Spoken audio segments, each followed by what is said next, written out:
გამარჯობა, მე სოფიო ნაცვლიშვილი ვარ და ვოტე საქართველოს ნიუსის გუნდთან ერთად ახალ ამბებს წარმოგიდგენთ. გულუხვის საჩუქრები ქართველ მაღალჩინოსნებს ოჯახის წევრებისგან. რა გზებს იყენებს რუსეთი ოკუპირებულ აფხაზეთში გავლენის გასაძლიერებლად. რუსეთში კრიზისი ღრმავდება დღეს ამ და სხვა თემებზე ვისაუბრებთ. თავისუფალია ხაშურის საკრებულოს თავმჯდომარის ყოფილი მოადგილე ლევან გამრეკელი, რომელიც ორგანიზებული ჯგუფის მიერ განსაკუთრებით დიდი ოდენობით ქურდობის ბრალდებით იყო დაკავებული. გამოძიების ვერსიით, მან თანამზრახველებთან ერთად 2020-2023 წლებში სახელმწიფოს კუთვნილი დაახლოებით 5 მილიონი ლარის ღირებულების მილსადენები მიითვისა და სახელმწიფოს განსაკუთრებით დიდი ზიანი მიაყენა. პროკურატურის ინფორმაციით, ბრალდებულმა ზიანის 2 მილიონი ლარი უკვე ანაზღაურა, რის შემდეგაც სასამართლომ პატიმრობა 10,000 ლარიანი გირაოთი შეუცვალა. საქმე არსებითი განხილვის ეტაპზეა. 24 მილიონი ლარი 8 თვეში ესაა თანხა, რომელიც 379 საჯარო მოხელის ოჯახის წევრმა მათ საჩუქრებზე დახარჯეს. დეკლარაციების საერთაშორისო გამჭვირვალობა საქართველოს შეისწავლა. კვლევის თანახმად ყველაზე გულუხვები მაღალჩინოსნების მშობლები აღმოჩნდნენ. საჩუქრებზე მათ 15 მილიონი დახარჯეს. დეკლარაციებში ასახულია როგორც ფულადი საჩუქარი, ისე უძრავი ქონება, ავტომობილები, სამკაულები და სხვა ძვირფასი ნივთები. ორგანიზაცია აღნიშნავს, რომ კანონმდებლობა ოჯახის წევრებისგან მიღებულ საჩუქრებს შეზღუდვებს არ უწესებს. შეიძლება თუ არა იქცეს სათანადო ზედამხედველობის გარეშე ეს გამონაკლისი ხვრელად კანონში და უკანონოდ მიღებული შემოსავლების ლეგალიზების საშუალებად. როგორია საერთაშორისო გამოცდილება ამ თემებზე ეკა გიგაურთან, საერთაშორისო გამჭვირვალება საქართველოს აღმასრულებელ დირექტორთან ვისაუბრებთ. გამარჯობა ქალბატონო ეკა. 24 მილიონი ლარის ღირებულების საჩუქრები 8 თვიან პერიოდში, ძირითადად ოჯახის წევრებისგან.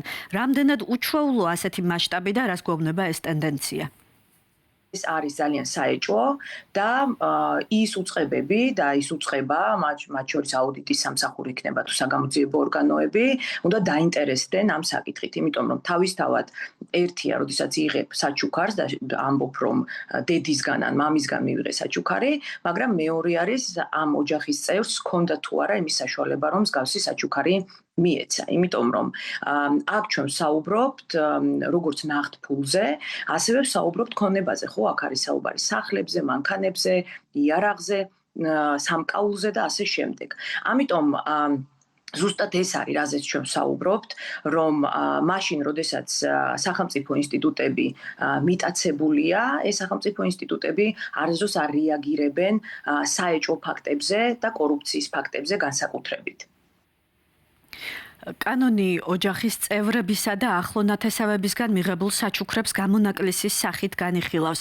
საერთაშორისო პრაქტიკას თუ შევადარებთ, როგორ რეგულირდება საჯარო მოხელეების მიერ ახლო ნათესავებისგან მიღებული ძვირად ღირებული საჩუქრების სხვა ქვეყნებში და ხომ არ საჭიროებს საქართველოს კანონმდებლობა დამატებით შეზღუდვებს ან გამჭვირვალობის მექანიზმებს ამ კუთხით? იცით, მთავარი არის, რომ ინსტიტუციამ იმოქმედოს კანონის შესაბამისად და შეასრულოს ის ვალდებულებები, რასაც მას კანონი ანიჭებს, ხომ?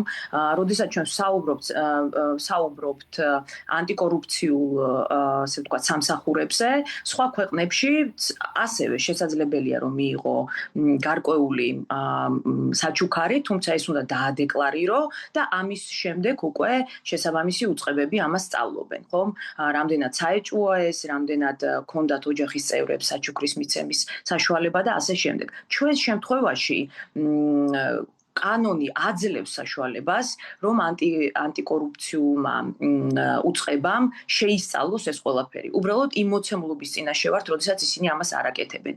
და ეს როგორც ჩანს არის ამასთან დაკავშირებით, როგორც ჩანს, არის მიღებული პოლიტიკური გადაწყვეტილება, ხომ? ისევე როგორც მაგალითად სხვადასხვა ტიპის კორუფციაში მაღალჩინოსნების ჩართულობასთან დაკავშირებით. მიზანი ქართული ოცნების არის ის, რომ ყველა გახვიოს კორუფციაში, ყველა გახვიოს სისხლის სამართლის დანაშაულში.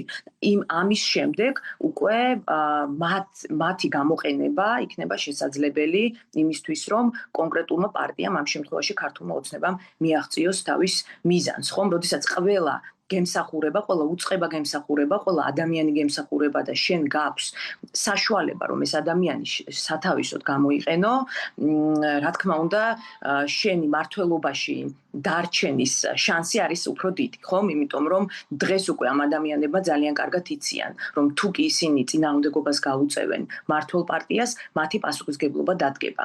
ანუ საერთაშორისო პრაქტიკა არის ის, რომ უბრალოდ ინსტიტუტები მუშაობენ და ინსტიტუტები მუშაობენ კანონის შესაბამისად და საზოგადოების ინტერესების შესაბამისად. კალბატონიკა, იმ პირობებში, როდესაც არასამთავრობო ორგანიზაციებსა და მედიაზე ზეწოლა სახელმწიფო უწყებების მუშაობის მიმართ კი კითხვები არსებობს, რა მექანიზმები რჩება ამ ტიპის კორუფციასთან ბრძოლისთვის? შემთხვევაში ხო ჩვენი მთავარი მიზანი არის ვამხილოთ კორუფციის ფაქტები, ვამხილოთ სისტემები, ავუხსნათ ადამიანებს რა სისტემებით მდიდრდებიან და რისი გამოყენებით მდიდრდებიან კონკრეტული მაღალ ჩინოსნები და ასევე დავამტკიცოთ, რომ კორუფცია არის სისტემური საქართველოში, თუმცა ჩვენ ვფიქრობთ, რომ ამ ბრძოლაში და აი ამ საქმიანობაში ჩვენ არ უნდა ვიყოთ ერთადერთი აქტორი, ხომ? ამ შემთხვევაში ძალიან დიდი მნიშვნელობა აქვს მედიას და განსაკუთრებით საგამოძიებო მედიას, მაგრამ კონკრეტულ ადამიანებსაც, ხომ? იმიტომ რომ დღეს არის ხელმისაწვდომი კონკრეტული ინფორმაცია, მათ შორის მოხელეების დეკლარაციები, ხომ?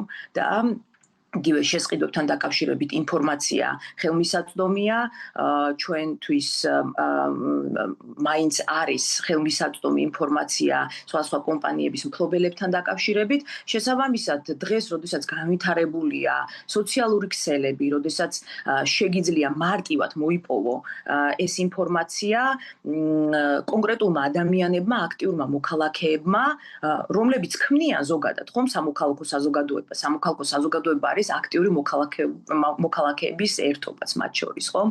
ანუ მათ ხელშიც არის, მათაც შეუძლიათ მსგავსი ფაქტები ამხილონ და მე ვფიქრობ, რომ თვითონ აი ამ მოხელეებისთვის ეს არ არის კომფორტული რამ, ხომ? როდესაც ისინი იგებენ, რომ მათ გამდიდრებასთან დაკავშირებით, მათ კორუფციაში ჩართულობასთან დაკავშირებით საზოგადოებას ინფორმაცია აქვს. ამიტომ ერთის მხრივ კი, როგორც ორგანიზაციული ფორმა შეიძლება შეზღუდული იყოს არასამთავრობო ორგანიზაცია, მაგრამ ამ შემთხვევაში არასამთავრობო ორგანიზაცია არ უნდა იყოს ერთადერთი, როგორც თქვი, ერთადერთი აქტორი ამ ყველაფერში. ხომ? დღეს ჩვენ ხედავთ კიდევაც, რომ ესეთი რამ ხდება, ხომ? ძალიან ხშირად ხედავთ ეგრეთ წოდებულ ინფლუენსერებს, აქტიურ ადამიანებს სოციალურ ქსელებში, რომლებიც საუბრობენ კორუფციაზე და ეს მნიშვნელოვანია, რომ მათ გააგრძელონ.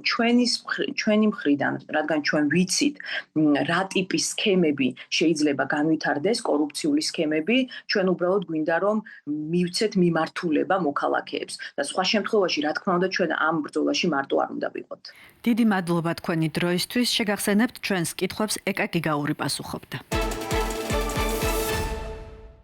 კრემლი ოკუპირებულ აფხაზეთში კონტროლს მაქსიმალურად ამკაცრებს. პუტინის სოხუმში პროცესების სამართავად საკუთარ კადრებს გზავნის. დე-ფაქტო ელჩის პოსტზე ბელგოროდის ოლქის ყოფილი გუბერნატორი ვიაჩესლავ გლატკოვი დაინიშნა. ფიგურა, რომელიც კრემლის კურატორის სერგეი კირიენკოს უახლოეს გარემოცვად მიიჩნევა. კვლევრების შეფასებით მოსკოვი ტაქტიკას ცვლის. სომხეთსა და აზერბაიჯანზე გავლენის შესუსტების ფონზე რუსეთი ცდილობს საქართველოზე ზემოქმედების ბერკეტები გააძლიეროს და ადგილობრივი დე-ფაქტო ელიტა პირდაპირ რუსეთის მოქალაქეებით ჩაანაცვლოს. მოსკოვის აგრესიული გავლენის ახალი ტალღა ბიჭვინთის აგარაკების შემდეგ ახლა უკვე ეგრეთ წოდებულ საკანონმდებლო ორგანოსა და კულტურული ექსპანსიის კონტროლს ისახავს მიზნად. დეტალები ნინო ვარძელაშვილის სიუჟეტში. კრემლი ოკუპირებულ აფხაზეთში კონტროლს აძლიერებს და საკუთარ კაცს სოხუმში აგზავნის. ბელგოროდის ოლქის ყოფილი გუბერნატორი ვლადიმერ პუტინმა დე-ფაქტო ელჩად დანიშნა. რეგიონის ხელმძღვანელის პოსტზე ყოფნისას ვიაჩესლავ გლატკოვი ერთ-ერთი ყველაზე პოპულარული რუსი გუბერნატორი იყო. თუმცა მას თანამდებობა ვადის ამოწურვამდე რამდენიმე თვით ადრე დაატოვებინეს და ოკუპირებულ აფხაზეთში გაუშვეს.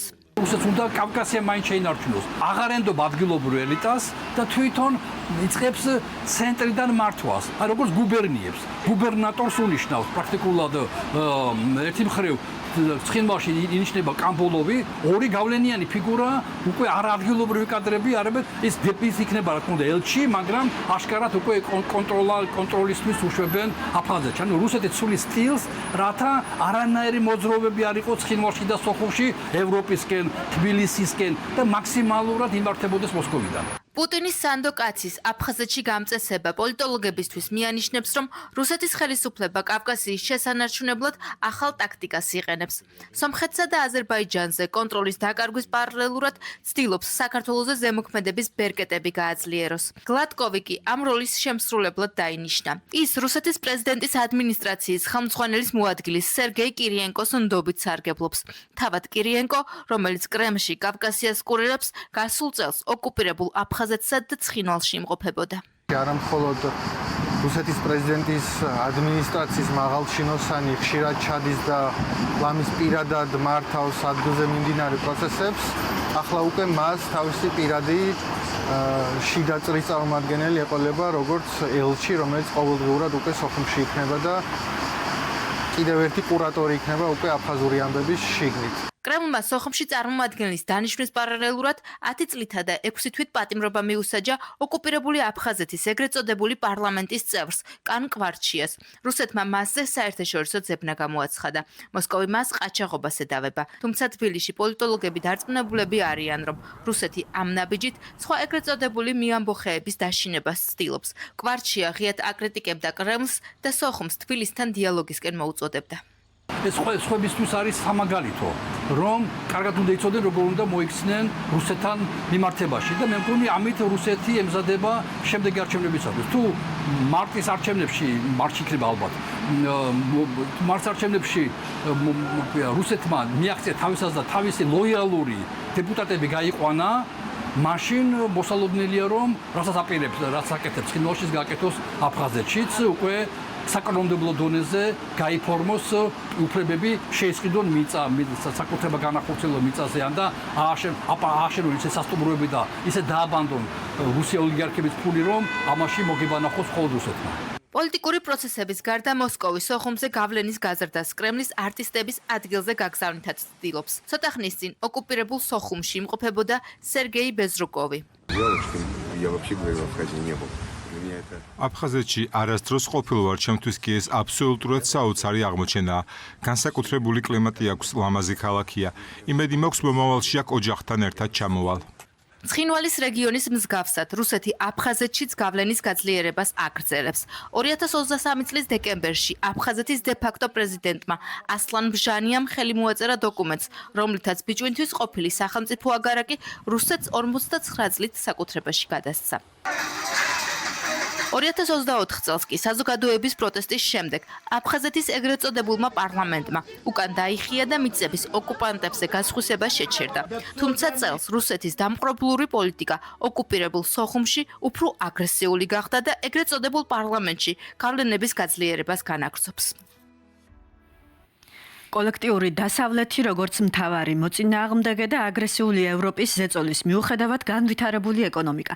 ამჯერად ეს გზავნილები ვლადიმერ პუტინს ეკუთვნის. მისი აზრით რუსეთი წინ მიიწევს ფრონტის ხაზზე და აძლიერებს ეკონომიკას. ეს გზავნილები ფორუმზე ყველაფერი გამარჯვებისთვის ისმოდა, რომელიც მოძრაობა ეროვნული ფრონტი რუსეთისთვის მე-15 წლის თავის აღსანიშნად გაიმართა. პუტინის თქმით, რუსეთის წარმატების საფუძველი სწორედ ეროვნული ერთობა და ხელისუფლების მიმართ ნდობა გახდა. Так получается, что вся русофобская, так называемая, агрессивная часть, так называемая... როგორ ხდება, რომ ეგრეთ წოდებული კოლექტიური დასავლეთის მთელი რუსოფობიული აგრესიული ნაწილი გვევრძვის, ჩვენ კი ვავითარებთ ჩვენს ეკონომიკას, ძლიერდებით ფინანსურად, სრულყოფთ შეიარაღებულ ძალებს, ახალ შედეგებს ვაღწევთ თავდაცვის მრეწველობაში და წინ მივდივართ. ჩვენი ბიჭები, მებრძოლები წინ მიდიან. ეს როგორ ხდება? ეს თქვენი ძალისხმევის დამსახურებაა. Ребята наши бойцы идут вперед. как же так получается? როგორია რუსეთის წარმატების პრაქტიკული გამოხატულება სოციალურ მედიაში გავრცელებული ვიდეოების გარდა რუსი ჩინოვნიკების ოფიციალური თათბირებიც მეტყველებს. სტავროპოლის გუბერნატორი მაღალჩინოსნებს საწვავის კრიზისის გამო ველოსიპედებზე გადასვლას ან ფეხით სიარულს თხოვს. ვლადიმერ ვლადიმერისძე ვლადიმეროვმა საგანგებო თათბირი გამართა, სადაც თქვა, რომ ოლქის მაღალჩინოსნებს ქალაქ გარეთ მანქანით გასვლა მხოლოდ გამონაკლის შემთხვევაში და მისი პირადი ნებართვით შეეძლებათ. ახლო მანძილზე გადაადგილებისთვის კი ველოსიპედი უნდა გამოიყენონ. შეგახსენოთ, რომ სტავროპოლის მხარე რუსეთში ერთ-ერთი მნიშვნელოვანი ნავთობმომპოვებელი რეგიონია. Ситуация, к сожалению, у нас с обеспечением горюче-смазочными материалами. სამწუხაროდ პრობლემები გვაქვს მომარაგების საკითხებში, განსაკუთრებით ფიზიკური პირებისთვის. ეს არავის ახარებს, მეტიც ვიტყოდი სამწუხაროა. მოგვიწევს დამატებითი ზომების მიღება. მუდმივად ვიმეორებ, რომ მე ყველანაირი შეზღუდვების წინააღმდეგი ვარ, მაგრამ გთავაზობთ ასეთ გამოსავალს. პატივცემულებო, ჩვენ ყველამ დავაყენოთ ჩვენი მანქანები ჩვენს ფარეხებში. თუ კი გამოუვალი სიტუაცია იქნება, მე მომწერეთ ან დამირეკეთ და ჩემი თანხმობის გარეშე არ ისარგებლოთ მანქანებით. საკუთარი თავით დავიწყოთ ეკონომია. ქალაქში საერთოდ ფეხით იარეთ. მოკლედ, ხვალიდან მანქანები გააჩერეთ, კმარა ისედაც დეფიციტური საწვავის ხარჯვა. უკრაინას სახელმწიფოებრიობის დღეს აღნიშნავს. კიევი დილიდან მაღალი რანგის სტუმრებს იღებს. ქვეყანაში დილით ადრე ჩავიდა ევროკომისიის პრეზიდენტი ურსულა ფონ დერ ლაიენი. სტუმრებს შორის არიან რუმინეთის, მოლდოვის, სლოვენიისა და სერბეთის ლიდერებიც. კიევში ისინი უკრაინას სამხრეთ-აღმოსავლეთ ევროპის სამით დაესწრებიან. ფონ დერ ლაიენის განცხადებით, ევროკავშირი უკრაინის მხარდაჭერას კიდევ უფრო გააძლიერებს. მისი თქმით, იგეგმება ახალი თავდაცვითი ინიციატივებისა და ევროპულ თავდაცვით ინდუსტრიასთან ინტეგრაციის შესახებ შეთანხმებების გამოცხადება. მედიის ინფორმაციით ევროკომისია უკრაინისთვის 18 მილიარდ ევრომდე მოცულობის ახალი დახმარების პაკეტსაც ამზადებს. ვიზიტის ფარგლებში განიხილავენ უკრაინის ევროკავშირში გაწევრიანების პროცესს და ზამთრისთვის მზადების საკითხებსაც.